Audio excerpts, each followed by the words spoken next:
The city was broken. Buildings stood like wounded giants, their walls cracked, their windows shattered. Smoke drifted from the ruins, moving slowly across the empty streets. Dust covered everything, and the silence was heavy, like the world itself had stopped breathing. He walked carefully through the rubble. Each step made the sound of glass breaking under his boots. He carried only a small bag, half empty, and an old flashlight that flickered sometimes. The ruins were dangerous not only because of the falling walls, but also because of the people who still roamed here. Hunters, scavengers, and worse. But he was used to danger. He had walked these ruins many times, searching for food, water, and anything that could help him survive one more day. Still, something about this night felt different. The air felt colder, sharper. The silence carried weight as if something was waiting. Then he heard it. At first, it was faint. A sound so soft he thought it was only the wind passing through broken metal. But he stopped and listened again. His body went still. He held his breath. The sound came again. Not wind.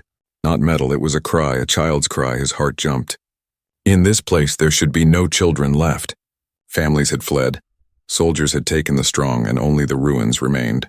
But now the sound of a small, weak voice cut through the silence. He followed the sound, moving slowly, carefully. His eyes searched the shadows. The cry came from between two collapsed buildings where concrete blocks formed a narrow path. He raised his flashlight and shone it ahead. The beam shook slightly in his hand. There, in the middle of the broken path, sat a small figure. A child.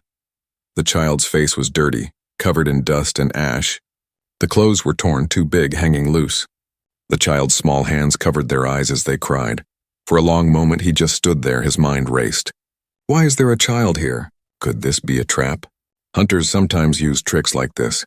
They would make someone cry to lure the kind-hearted closer. Then they would attack. He looked around. Shadows stretched across the ruins. Broken walls rising on both sides. No movement. No sound. Only the child's soft crying. He stepped closer, slowly. His boots made crunching sounds on the rubble. The child heard him and looked up. His breath caught. The child was not human. The face was almost human. But the eyes glowed faintly, like tiny stars in the dark. The skin had a strange pale color, almost silver under the flashlight. The tears running down the face sparkled as if they held light inside them. The child looked at him with fear, then reached out one small hand. He froze. His mind screamed at him, "Walk away. This is not your problem. This is not your fight." But his heart told him something different. The child's hand shook. The eyes begged. The fear was real. He took a deep breath. He knelt slowly in front of the child, lowering himself to the same level. "It's okay," he whispered softly, though he knew the child might not understand his words. "I won't hurt you." The child blinked, sniffled, and lowered their hand. The glowing eyes stayed on him, studying him carefully. He reached into his bag and pulled out a small piece of bread. He broke it in half and held it out. The child hesitated, then took it with shaking fingers. They ate quickly, as if they had been hungry for days. He watched quietly. The ruins around him seemed to grow colder, darker. He could not shake the feeling that something was watching. Every shadow looked alive. Every sound made him tense. But when the child finished eating, they moved closer, pressing against his arm. The child trusted him now, or maybe they had no other choice. He sighed. He had not planned this. He only wanted to pass through the city, take what he needed and leave. But now with this child, everything was different. He looked around one last time, then picked the child up carefully. They were light, too light, as if they had not eaten properly for weeks. The child rested their head against his shoulder. The glowing eyes slowly closed, tired and heavy. He stood in the middle of the ruins, holding this strange, fragile being. Somewhere in the distance, a low sound rumbled. Not thunder. Not the wind. Something else. He felt his skin crawl. Something was coming. But he tightened his grip on the child and whispered to himself, "Whatever happens, I'll protect you." The ruins were not silent anymore. The story had begun. The night was darker than usual. Clouds covered the broken moon, leaving the ruins in near blackness. Only the flickering light of his old flashlight cut through the shadows. He carried the child close against his chest, each step echoing softly in the silent streets. The child barely moved. Small arms clung to his shirt, and the faint glow from those strange eyes dimmed as exhaustion pulled them into sleep. The weight in his arms was light, too light. This was not just a child in danger. It was a child who had been surviving alone for far too long. He moved quickly, but his senses stayed sharp. In the ruins, silence was never safe. Silence often meant someone or something was waiting. He needed shelter. Somewhere hidden, somewhere he could think.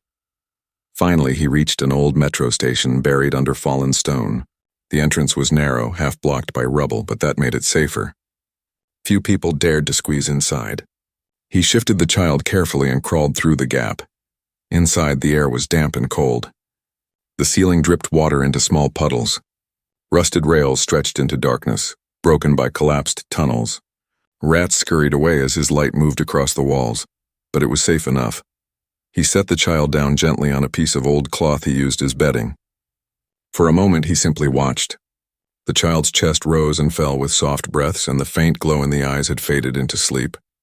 He sat back, leaning against the cold wall. His thoughts spun. What am I doing? Why am I protecting this child? They are not even human. What if others come looking for them? He rubbed his forehead, frustrated. He had survived this long by staying alone, by trusting no one. But now one decision had changed everything. The child stirred and opened their glowing eyes. They looked around, frightened at first until they saw him. Then slowly their fear softened. He spoke gently, even though he doubted the child could understand. You're safe now. Do you hear me? Safe? The child tilted their head, listening. Then they made a sound, not words, more like a soft hum. They touched their small hand to their chest, then pointed at him. He frowned. What do you mean? The child repeated the gesture, hand to chest, then pointed again at him. It wasn't words. It was trust. A simple message, I know you. I choose you, he swallowed hard. The ruins had not seen trust in a long time. From his bag, he pulled out a small bottle of water and handed it to the child. They drank greedily, drops glowing faintly as they rolled down the strange skin. Then the child did something unexpected. They placed their hand on the cracked wall beside them. At once, faint lines of light spread across the stone, glowing softly like veins under the surface. He jerked back. Startled, the child looked at him calmly as if to say, Don't be afraid. The glowing lines formed a circle, then faded, leaving only a soft mark. He reached out and touched the stone. It was warm, humming faintly with energy. He pulled his hand back quickly. What are you? He whispered. The child didn't answer. Instead, they curled up on the cloth and closed their eyes again. Within moments, they were asleep, breathing steady, glowing softly in the darkness. He sat there, unable to rest. The glowing mark on the wall made his thoughts restless. If this child had power, real power, then surely others would come looking. And when they did, they would bring destruction. Outside, faint footsteps echoed in the ruins. He stiffened. His hand went to the knife at his belt. Shadows moved near the entrance. Voices whispered. Scavengers. He grabbed the flashlight, turned it off, and held his breath. The child shifted slightly but did not wake. The voices grew closer. Someone kicked at the rubble outside the metro. Rocks slid, scraping loudly. Thought I heard something, one voice muttered. Could be food. Could be nothing. Another replied. He pressed himself against the wall, every muscle tense. If they came inside, he would have to fight. He looked at the sleeping child. Small, fragile, glowing faintly. A strange feeling rose in him. Not fear for himself, but fear for the child. He had protected only himself for years. But now, in this moment, he realized he could not let anything happen to them. The footsteps lingered, then slowly faded away. The scavengers lost interest, moving on. He let out a breath he didn't realize he had been holding. His grip on the knife relaxed. The child stirred again, eyes opening halfway. They reached toward him sleepily. Without thinking, he let the small hand touch his arm. The glowing eyes softened, and the child whispered something. Soft, broken, in a language he did not know. But the tone was clear. It was gratitude. For the first time in years, he felt something warm inside his chest. He leaned back against the wall, still holding the knife in one hand, but his gaze remained on the child. Tomorrow the ruins would be dangerous again. Tomorrow questions would return. But tonight, in this cold, broken shelter, trust had been born between a human survivor and a lost alien child. And in the silence of the metro, With glowing eyes watching over him, he felt, for the first time in a long time, not completely alone. The next morning came slowly. Pale sunlight filtered through cracks in the metro ceiling, touching the broken rails with a weak glow. He opened his eyes after a restless night, his body stiff from sitting against the cold wall. The child was already awake. They sat quietly, staring at the glowing mark on the wall from the night before. Their small hand hovered near it, not touching, as if waiting for something. He rubbed his tired eyes. "You again?" he muttered softly. "What is that thing?" The child looked at him with their strange glowing eyes, then back at the mark. They pressed their hand against it, and once again light spread across the stone. This time it was brighter, forming clear shapes, symbols that twisted and moved like living fire. He froze. He had seen marks in ruins before, old writings, strange carvings, but nothing like this. These symbols weren't dead. They were alive, pulsing like a heartbeat. The child pointed at the symbols, then at him. He shook his head. "I don't understand. What do you want me to see?" The symbols stretched, rearranging into lines of light. Suddenly, the wall split open with a shimmer, revealing a hologram. It wasn't a recording of humans. It wasn't even something he could fully describe. A tall figure appeared, shining with the same silver light as the child. The figure's eyes burned brighter, sharp and commanding. The image flickered, but the voice that followed was strong. It spoke in a language he didn't know, but the sound pressed into his mind like thunder. The words bent and reshaped themselves until at last he understood. "She will come." The voice echoed deep and final before the hologram dissolved back into the glowing mark. He stood frozen. The child looked up at him, eyes wide and waiting. "She will come," he repeated quietly. His chest tightened. Who was she? Another child? A leader, a threat? The child pointed again at the wall as if urging him to believe. Then they touched their chest, then pointed at the sky above. "You, and someone from above?" he guessed. His voice trembled with unease. "Your mother?" The child did not speak, but their eyes softened. That was answer enough. He sat down heavily, running a hand through his hair. His life had been simple before: survive the ruins, avoid hunters, stay alive one more day. But now he was caught in something bigger, something that had nothing to do with him yet refused to let him go. Outside, faint rumbling shook the ground. He jumped, knife in hand, but it wasn't scavengers this time. The rumble was distant, like thunder buried under stone. The child tensed. Their glowing eyes widened, fear flashing across their small face. They clung to his arm, whispering something in their strange tongue. "Easy," he whispered back, though his own fear rose like fire in his chest. "We'll stay hidden. Nothing can reach us here." But even as he spoke, he didn't believe it. The message was clear: someone was coming. And soon. Later, he decided to leave the metro for supplies. The child refused to let go of his shirt, so he carried them with him. The city looked worse in daylight. Broken towers leaned against each other like drunk giants. Blackbirds circled overhead, their cries sharp in the empty air. Smoke rose from fires that had never gone out. As he searched, the child tugged his arm and pointed to a fallen wall covered in strange carvings. The same symbols as before glowed faintly in the cracks. Reluctantly, he followed the child's lead. They placed a hand on the carvings. Again, light spread. Another image flickered, this time of the same figure, but closer, clearer. "She is searching," the voice said. "The protector of the small will be tested."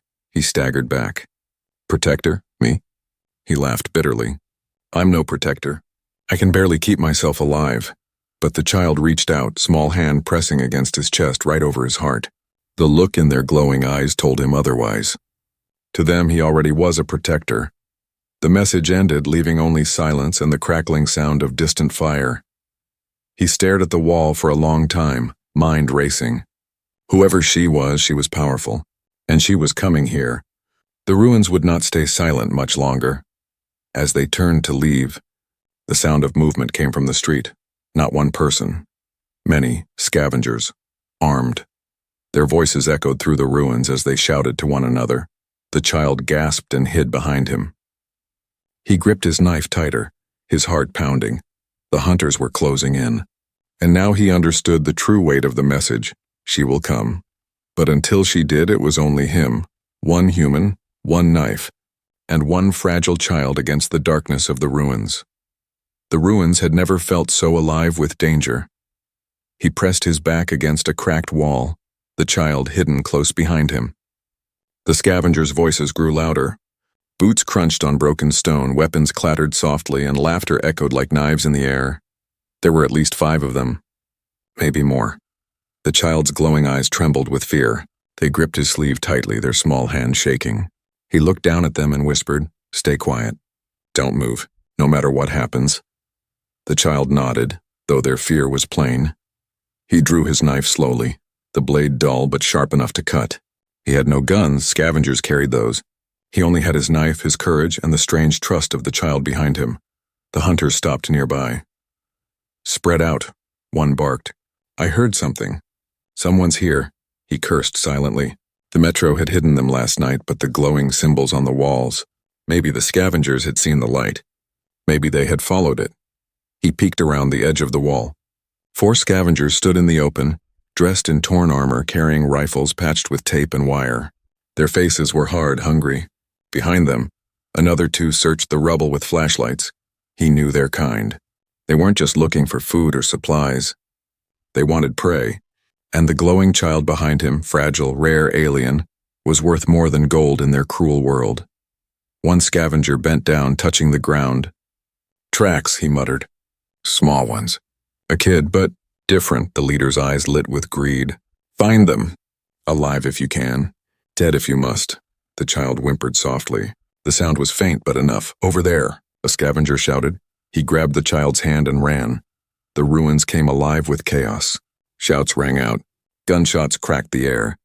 Bullets ripped through stone, sending dust and sparks flying.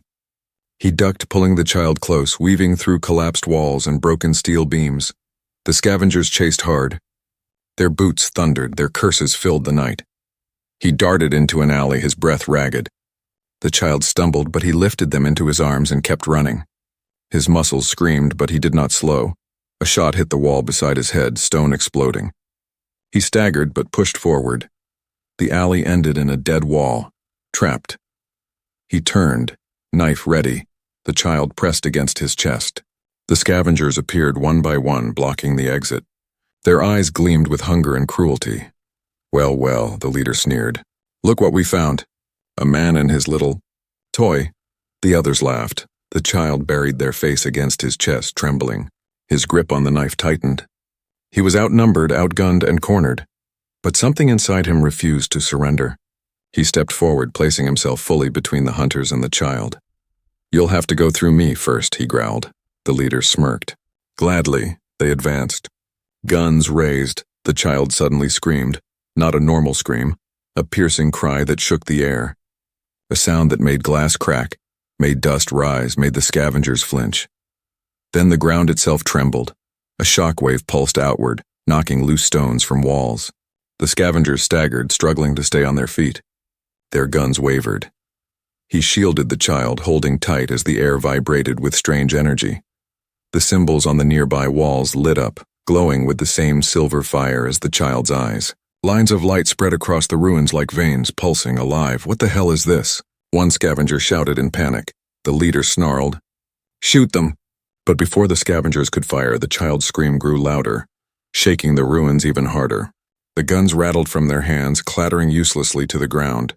The leader cursed, rushing forward with a knife. The man met him head-on. Their blades clashed, sparks flying. Pain burned in his arm as the leader slashed him, but he fought back with desperate strength. He drove his knife into the man's shoulder, forcing him to fall.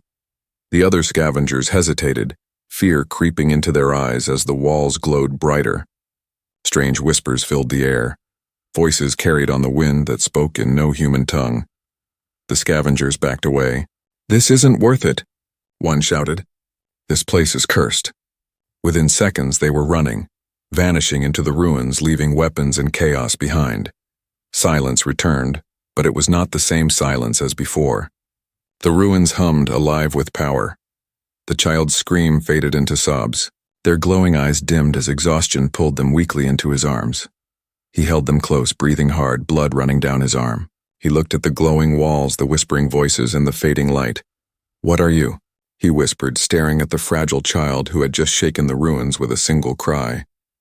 The child only clung to him tighter, whispering in their strange language. Above, The night sky flickered faintly with distant lights. Something else was coming. The ruins were quiet again, but not peaceful. He sat on the broken ground, his arm bleeding from the fight. The child rested weakly against his chest, their glowing eyes half closed, trembling after the scream that had shaken the city. The walls around them still hummed with faint silver light, like embers that refused to die out. He looked at the child, then at... The child did not answer. Their small hand clutched his shirt tightly as though they feared letting go. He wrapped his arm around them, tired but determined. "It's all right. I'll protect you, no matter what." But even as he said it, he felt the world shifting. The ruins were no longer just ruins. They were a stage, and something enormous was about to arrive. Then he heard it. A low, deep hum. Not from the ground this time. From above, he lifted his head, eyes scanning the sky. At first he saw only clouds, dark and heavy. But then through the cracks, strange lights shimmered. Not stars. Not aircraft. Something else. The hum grew louder, shaking the air, rattling loose stones from the buildings. The child stirred and looked up, their eyes glowing brighter. For the first time since he had found them, their face showed not fear but hope. He followed their gaze. The clouds split open. A massive shadow moved above the city. A ship, larger than any building, larger than any human creation, descended slowly from the sky. Its surface glowed with silver veins of light pulsing like a living heart. Smaller vessels swarmed around it like guards protecting a queen. His breath caught in his throat. He had seen old warships before, wrecked and buried, but nothing like this. This wasn't human. This wasn't even close. The scavengers who had fled returned in the distance, pointing up in terror. Their voices carried across the ruins. "It's them. The aliens. They're here!" The hunters dropped their weapons and ran. For all their cruelty, even they understood they were nothing before such power. The sky blazed with light as more ships appeared, sliding silently through the clouds. The city below seemed to shrink under their shadow. The child stood now, still trembling, but their glowing eyes locked on the largest ship. They reached a hand upward, whispering words in their strange tongue. He felt his skin crawl. This was no rescue. This was a fleet. An army. He grabbed the child's shoulder. "Is this your family? Your people?" The child looked at him with those bright eyes, then nodded once. He swallowed hard. The hologram's words echoed in his mind. "She will come." The massive ship descended lower. From its center, a platform opened, spilling a beam of pure white light onto the ruins. The ground trembled as the light touched down, flattening rubble with its force. From the light, a tall figure appeared. At first, only a shadow, but as the glow dimmed, he saw her clearly. She was not human.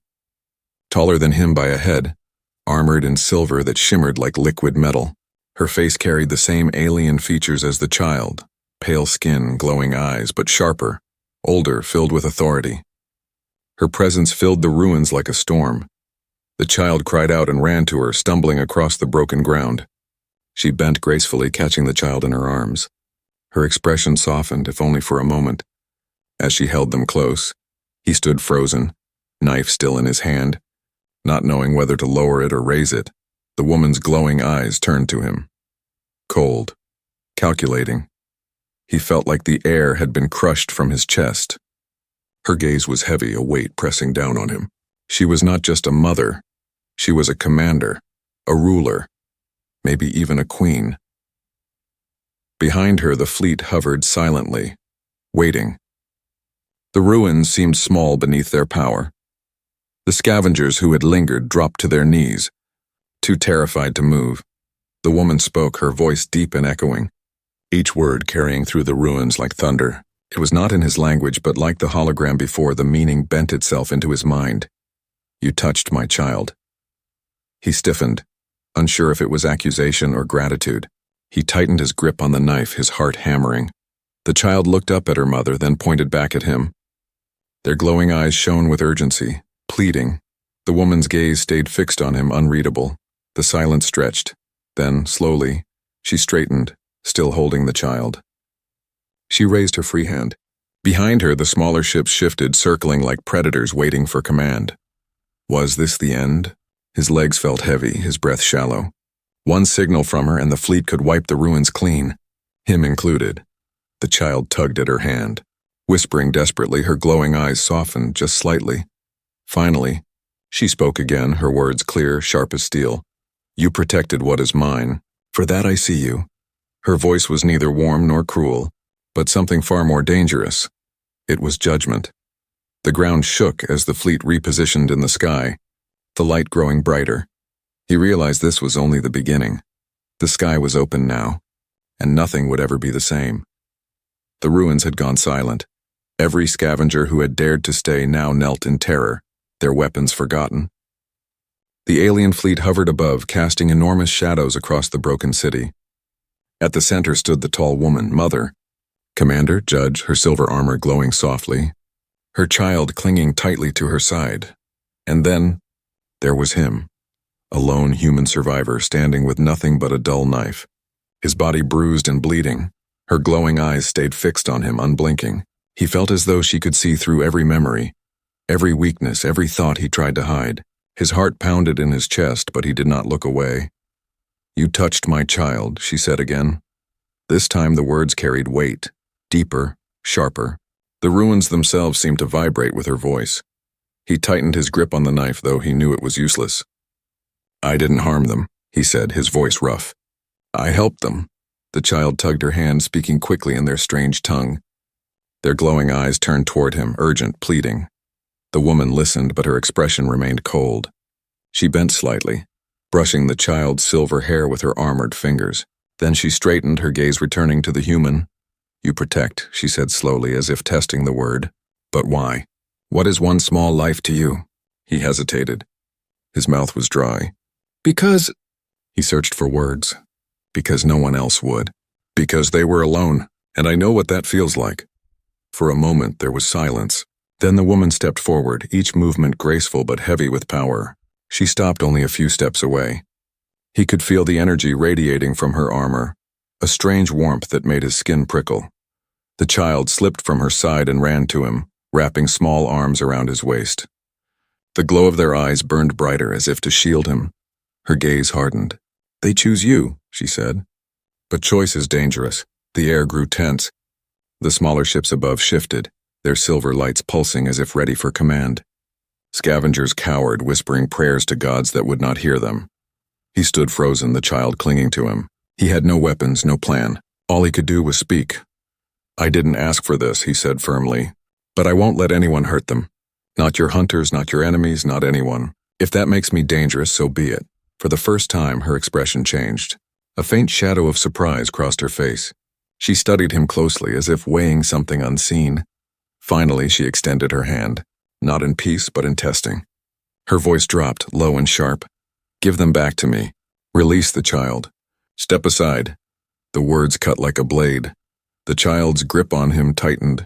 Their glowing eyes widened with fear. They shook their head violently, pressing closer against him. He felt torn apart inside.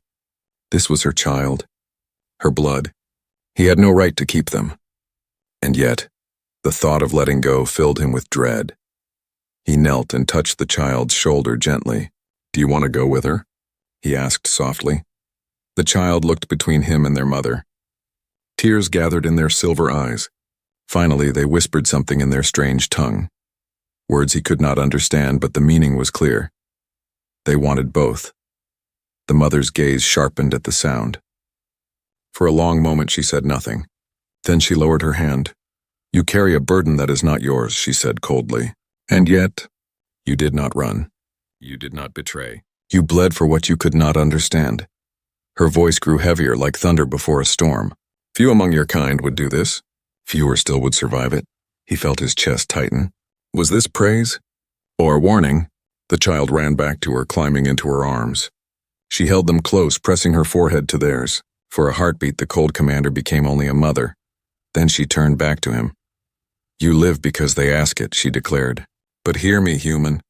My people do not forgive easily. We do not forget. You stand at the edge of something greater than you can imagine.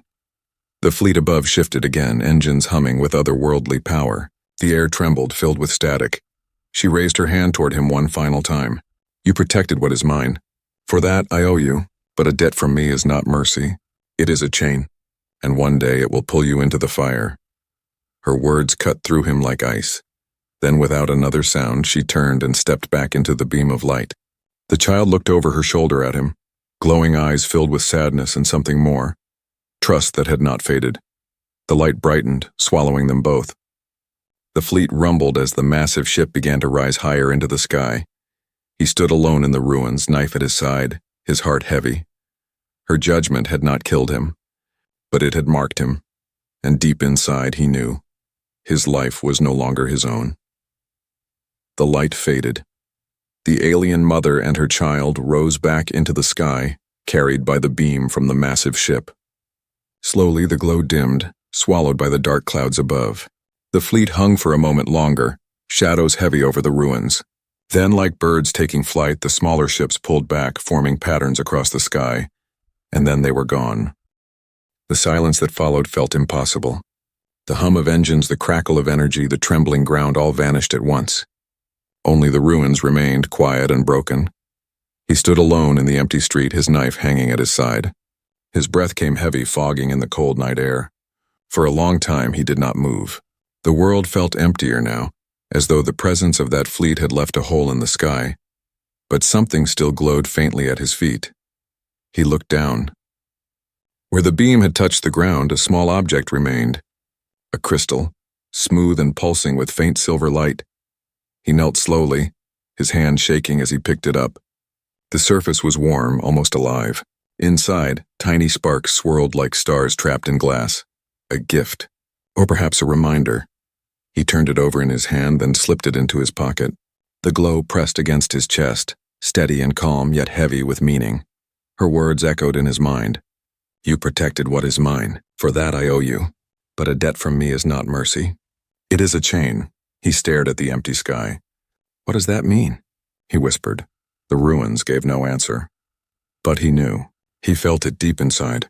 This was not finished. Hours passed. The city remained silent but not safe. Scavengers who had fled earlier crept back into the ruins, whispering about the ships, about the glowing child, about him. He felt their eyes on him from the shadows. He ignored them. He found his way back to the metro tunnel, moving slowly, every step aching. His wounds burned, but his mind was louder than the pain. When he sat down inside the shelter, the crystal's glow lit the walls faintly. The silver light reached the old markings, and for a moment they shimmered again. Soft, pulsing, alive. He pressed the crystal in his palm. A voice whispered faintly in his mind. Not words, but feelings. Fear. Hope. Warning. He closed his eyes, breathing heavily. The child's glowing eyes appeared in his memory, filled with trust, filled with belief. That trust weighed more than the crystal in his pocket. I'll keep it safe, he murmured. For them. For you. The night dragged on. He did not sleep. His thoughts kept circling. Why him? Why now? What is coming? By morning, smoke rose from different corners of the city. Word was spreading fast. People had seen the fleet. Some believed it was a sign of salvation. Others swore it was the beginning of the end. But one thing was certain. Nothing would ever be the same again. He walked the ruins carefully, the crystal hidden beneath his shirt. Every step felt heavier, like the world itself was watching him now. And then he noticed it. On the walls, on broken steel, even on shattered cars. The glowing marks had spread. The same silver symbols he had seen with the child were appearing everywhere, faint but real. The city itself was changing. He touched one of the symbols, and for a moment, his vision blurred. A flash of stars, a battlefield in the void, shadows moving like storms, and then her voice again, distant but sharp. Darkness is coming. Today you are a friend. Tomorrow you may be our only hope. He stumbled back, gasping for breath. His hands trembled, so this was the warning. The fleet had not just come for the child. They had come to prepare him. Why him? A broken survivor. A man with nothing but scars and a dull knife. Why not someone stronger, someone smarter, someone worthy?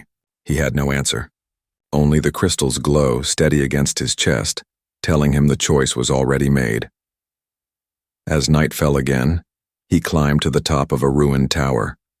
The wind cut across his face as he looked up at the empty sky. He wondered if the child was out there, safe in the arms of their mother. He hoped so.